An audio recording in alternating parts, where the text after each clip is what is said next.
La historia de nuestros pueblos originarios ha sido contada por los vencedores y trazada por los caminos coloniales.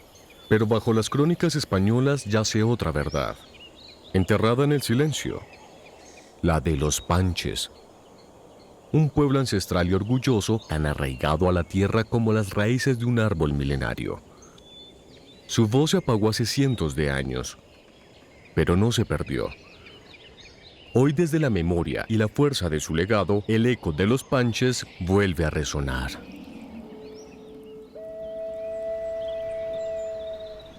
Los Panches. Raíces de una nación ancestral.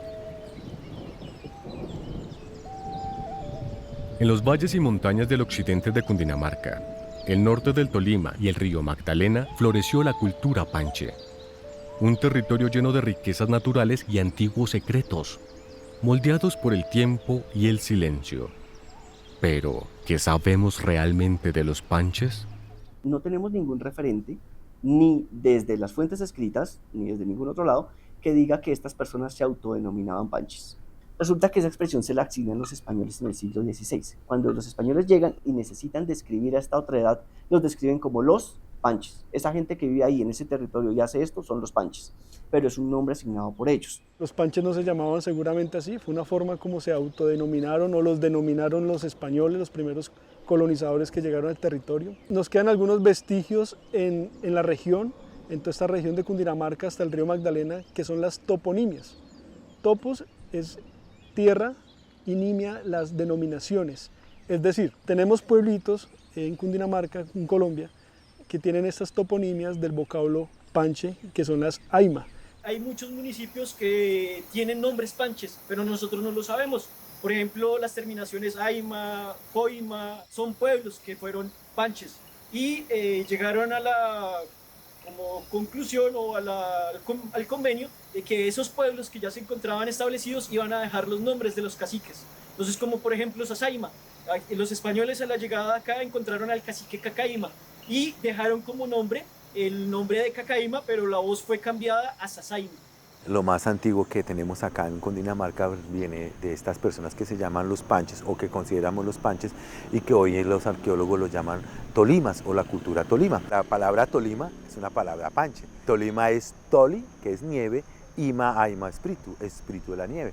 El departamento del Tolima todo pertenecía a la ciudad de Tocaima. Tocaima fue fundada en el año 1544 gracias a un cacique panche.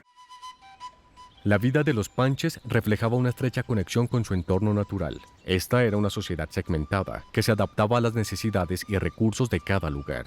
Alternaban la agricultura con la recolección de frutos silvestres y aprovechaban el río Magdalena para la pesca. También se hacían modificaciones corporales y usaban elementos que expresaban su identidad.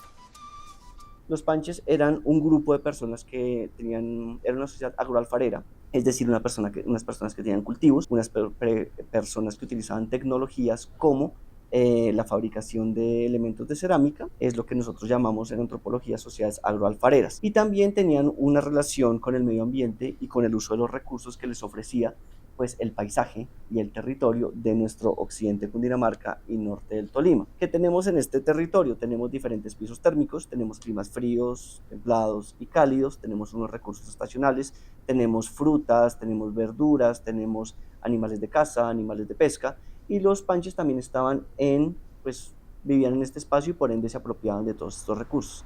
Sabemos que ellos se alimentaban especialmente de lo que pescaban del río Magdalena. Estos alimentos eran intercambiados con indígenas que venían de la cordillera oriental, como los muiscas. Existen museos en los que ya se han depositado vestigios de sus entierros, huesos, cerámicas. Sabemos que fue una cultura bien desarrollada, incluso por los lados de Honda. Sabemos que allí ya tenían lugares establecidos de vivienda que incluso fueron aprovechados por los conquistadores para asentarse en esos lugares. Su fisonomía aguerrida, su piel más morena por el mismo calor que existe aquí. Muy light, digo yo, porque pues comer pescado, comer frutas, los tubérculos son más de clima fría, aunque había ese intercambio con los muiscas, de la sal. El algodón viene de lo que es el Tolima y lo tejían eran los muiscas, o sea, comercialmente existía todo ese tipo de intercambio cultural. Entonces, pues tal vez a un panche no le servía mucho el algodón, pero sí le servía la sal, sí le servía otro tipo de productos que podía comercialmente traerle otras tribus que llegaban a este sector. Una práctica particular de ellos, que es una práctica muy difundida en la América prehispánica, es la deformación craneal. Es un símbolo de reconocimiento identitario a nivel personal y dentro de ciertos grupos también para diferenciarse del otro. Siempre funciona así en la antropología. Yo quiero verme diferente y más llamativo que otra persona y lo hago con lo que esté a mi mano, con lo que tenga a la mano y con lo que esté de moda en ese momento y en esa cultura. Los panches no eran bajitos, eran hombres altos. Ellos se colocaban, las madres colocaban a los niños unas plantillas con cenizas de los guerreros más poderosos, de tal manera que la cabeza les quedara alargadita. En los panches ellos trataban de encorvarse, alargarse así para como hacer una especie de círculo, como su cuerpo energético volviera a tocar allá atrás, ¿no? Como una serpiente, como un círculo. Las manifestaciones rupestres como los petroglifos emergen del pasado, resonando con los relatos de quienes habitan estas tierras. Algunos afirman que estos enigmáticos pictogramas tallados en las rocas son auténticas manifestaciones del pensamiento y la comunicación de los panches. Sin embargo, la ciencia asegura que estos petroglifos corresponden a civilizaciones anteriores a los panches. Esta región del Tequendama, esta región de Cundinamarca donde estamos ubicados, es uno de los lugares con más cantidad de petroglifos y Colombia es uno de los países con más petroglifos de Sudamérica. Y Sudamérica es uno de los continentes con más manifestaciones de arte rupestre del mundo. Es decir que estamos, por así decirlo, en la meca del arte rupestre. Mesitas del Colegio es un municipio donde hablamos de un alto número de sitios con petroglifos. Muchos petroglifos en la región han sido también explotados para construcción y por desconocimiento de la comunidad en esta región pues se construye mucho, entonces la gente usa mucho la piedra para recurso de construcción. En ciertos lugares habían piedras con esos tallados, pero pues que hoy día ya no existen porque fueron explotados para construcción. En estos territorios, desde las épocas prehispánicas, han habido muchos grupos de los cuales se destacan los panches, que son los que en las crónicas de los españoles vivían en estos alrededores. Por el agua, se cree que pues, donde hay agua hay cultivos y posiblemente asentamientos, vestigios. Digamos que en esta quebrada hay piedras raras, hay piedras que son talladas, entonces han sido piedras que hemos guardado para investigación científica más adelante. Hemos encontrado muchos fósiles, muchas las amonitas, pero muchísimos. Entonces, eso solamente está cuando el terreno era mar. Entonces dice uno, oiga, esta gente tuvo que haber conocido de este territorio algo que obviamente ya no existe. Estamos hablando de más de 10.000, 12.000 años, como se ha encontrado de la historia de la antigüedad de los pictogramas que se encuentran en Chiribiquete. La llegada de los conquistadores españoles marcó un violento y devastador choque para el pueblo panche. La batalla de Tocarema fue un enfrentamiento decisivo que simbolizó la lucha por la supervivencia y resistencia de un pueblo que se negó a someterse. Este capítulo de la historia representó el exterminio de una gran nación.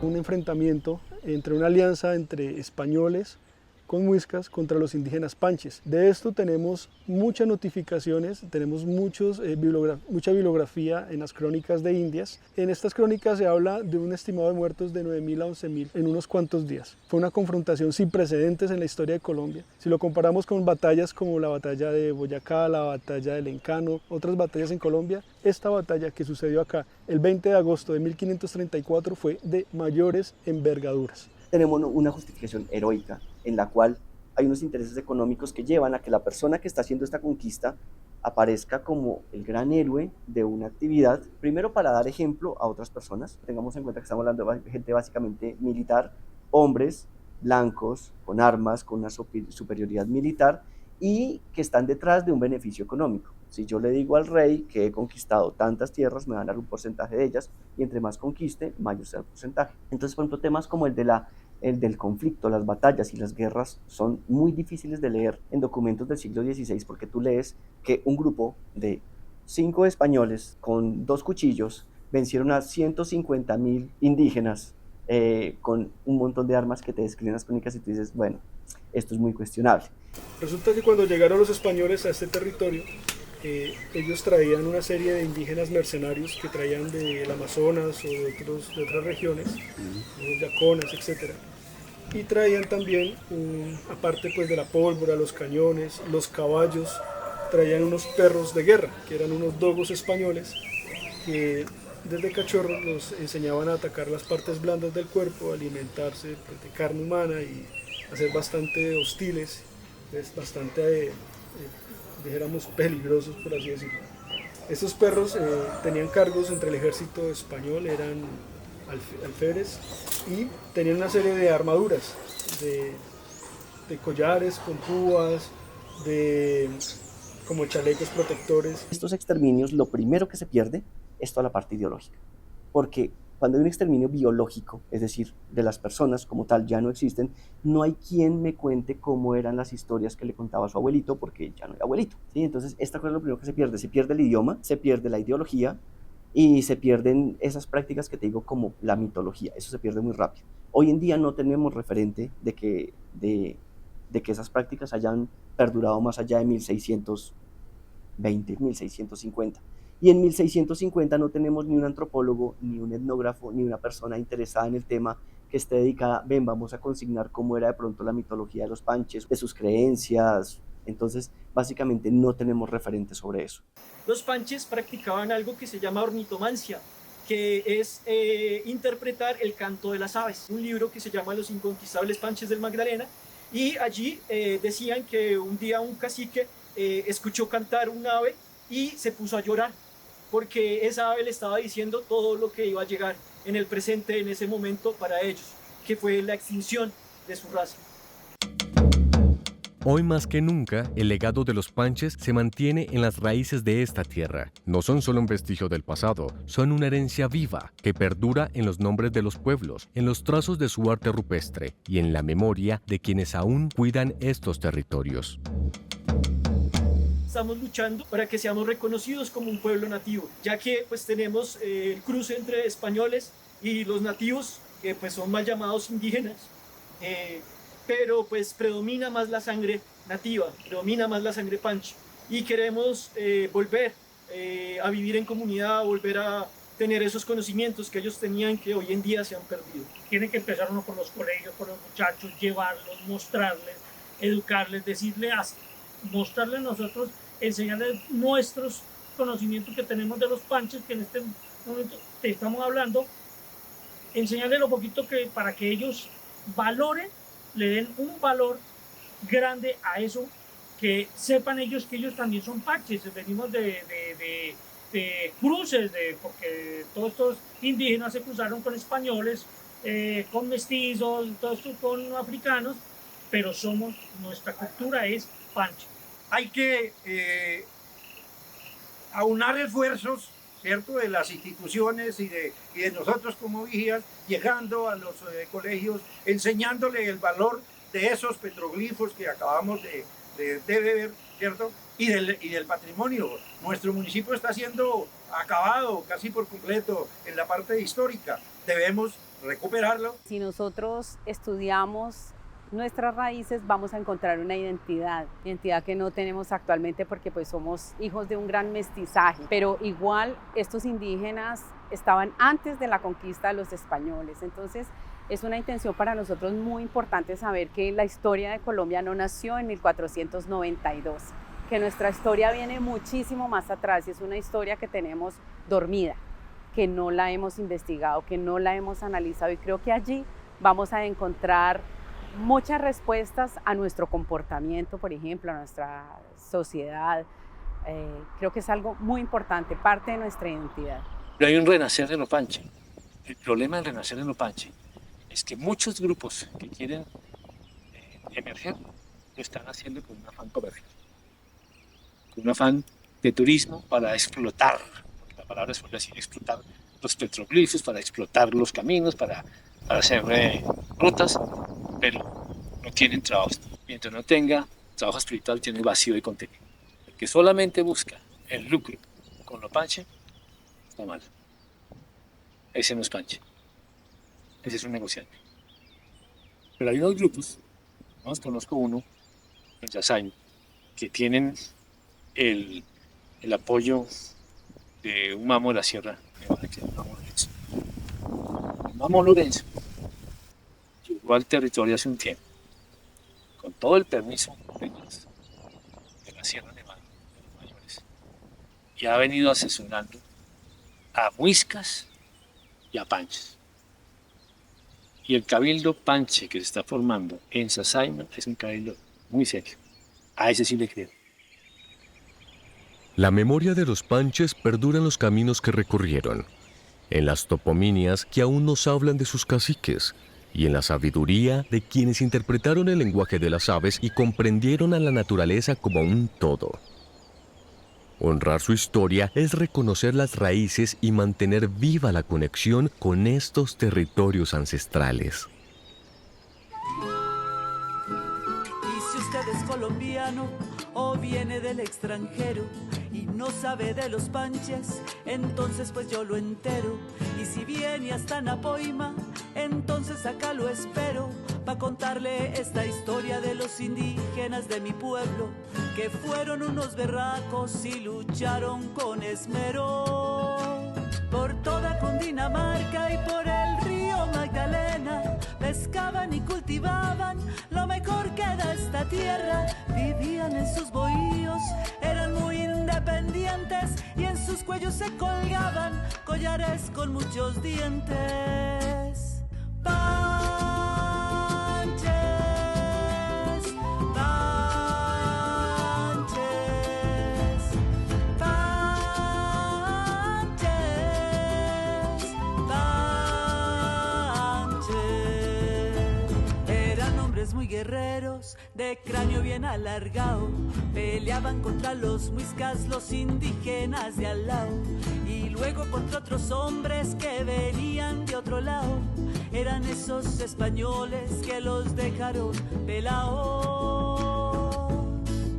Ceremonias y rituales en las piedras las tallaban y en vasijas de barro sus cuerpos se enterraban. La luna era su dios, pues los iluminaba, y hasta hicieron un calendario para saber en qué día estaba.